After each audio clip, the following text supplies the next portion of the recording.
দু-একদিনের মধ্যে জামায়াতের সাথে আসন সমঝোতা নিয়ে চূড়ান্ত ঘোষণা আসবে বলে জানিয়েছেন এনসিপির আহ্বায়ক নাহিদ ইসলাম।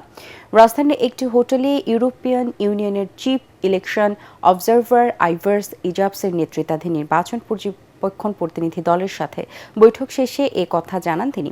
নির্বাচনে লেভেল প্লেইং ফিল্ড নেই মন্তব্য করে নাহিদ বলেন, সরকার একটি দলকে বিশেষ প্রোটোকল দেওয়ার মাধ্যমে নির্বাচনের পরিবেশ নষ্ট করেছে।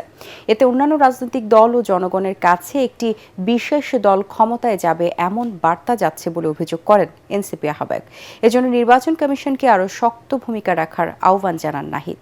বিশেষ রাজনৈতিক দলকে সরকারিভাবে বিশেষ সুযোগ সুবিধা, বিশেষ প্রোটোকল দেওয়ার মাধ্যমে এক ধরনের সিগন্যালিং করা হচ্ছে এবং যেটা লেভেল প্লেইং ফিল্ডে বাধা তৈরি করতে পারে, এটার অসম অবস্থা তৈরি করতে পারে। কারণ প্রশাসনের বিভিন্ন স্তরে কিন্তু এটা এক ধরনের মেসেজ যায় যে সরকার কার পক্ষে আছে।